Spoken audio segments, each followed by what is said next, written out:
just in case anyone was wondering how to shift their Tesla into neutral, what you do is you hold the brake, all right, and then you press and hold this either up or down. You can either push it up and hold it, all right, you see it went into neutral, or you can press and hold it down to go into neutral.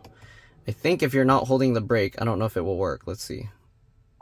Yeah, you can see it says press the shift. So I don't know. What if I lightly hold the... So even if you're lightly holding the brake pedal, so now you can see the car's rolling by itself.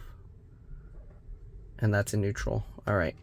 So yeah, if you put the car into neutral, you can get the car to roll on its own. Keep in mind it won't engage the full self-driving, so your car will just be freely rolling.